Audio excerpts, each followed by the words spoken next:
hello, wine-drinking people. Time for more of what I've had to drink yesterday. Our good friend, our new friend Katie from Palm Bay was in to see us with a mixed bag of stuff. And we just reviewed one of these wines, actually, when she brought the Planeta Caricante by, the new wine from Etna. I said, well, gosh, what happened to the other Caricante? I liked it better. And she said, well, you know what? I'll bring it back for you to try side by side with this one the following week. Wow, what service we get here at the Wine Watch from our wine people. Anyways, Palm Bay's got a great book of wines. Planeta, one of my favorite wineries from Sicily. They have wineries in all of the 5 major growing regions. And we visited the one in Mount Etna. Antonio Planeta put a wonderful tasting on for us and a lunch. And I can tell you, the grapevines of Etna have this unique minerality from this volcanic soil they have. And this Caricante just translates that into the glass. And both of these, 100% Caricante. And the difference is, well, one of them's in direct lava flow, the vineyards. The other one is not. One of them faces southwest. The other one faces northeast. And one is a few hundred feet higher in elevation. And you really notice a difference in these two wines. The first one, much lighter. And this wine has that lovely aromatics of Caricante, white flowers, almond, ripe melon, and honey on the nose. Nice structure on the tongue, even better on the second day. The minerality in these wines give you a nice creamy texture on the tongue.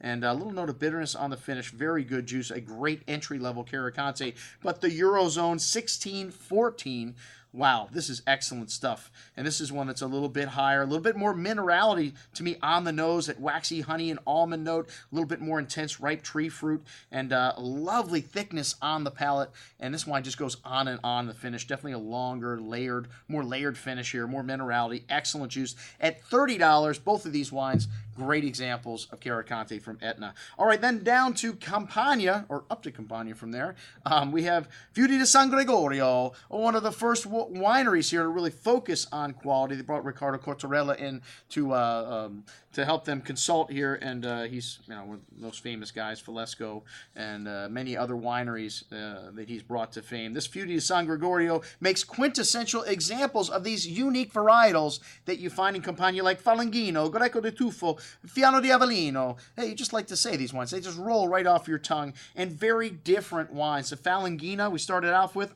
is, well, it's kind of the entry-level white in this region. It's got this lovely orange blossom, tangerine, light briny note to the nose, light kind of skim milk texture on the tongue with a little bitterness to the finish, that kumquats kind of tangerine, citrus, and pretty floral notes. Light and zesty, a very good example of Falanghina at $15.75, an excellent little value as well. And then the Greco di Tufo, a slightly briny character to the nose here, good minerality, white pear, apple fruit, wet stone, kind of pineapple, citrus, a hint of honey coming out as this wine opens, and a lovely creamy texture here on the tongue, kind of sweet tart fruit, and a nice minerality here. This Greco di Tufo, very good as well at $20.75. And then the Fiano di Avellino, which you can actually age Fiano. I've had several of these, 5+ years old. This one had a lovely white peach and pear fruit, lemon citrus, a gravelly minerality on the nose, and kind of a Parmesan cheese kind of note coming out on the second day. Really nice intensity. This wine opened up beautifully on the palate, a lovely texture of whole milk, that chalky kind of stone minerality coming through on the finish. Very good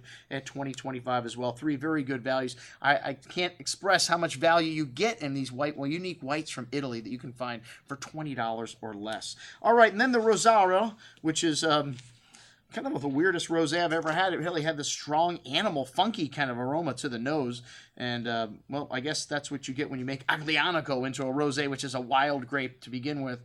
And it kind of blew off on the second day. But, $12.75. If you like a little bit of funk, a little James Brown in your wine, in your rosé, a very good example of an Aglianico rosé. Anyways, Feudi di San Gregorio Rubrato is 100% Aglianico.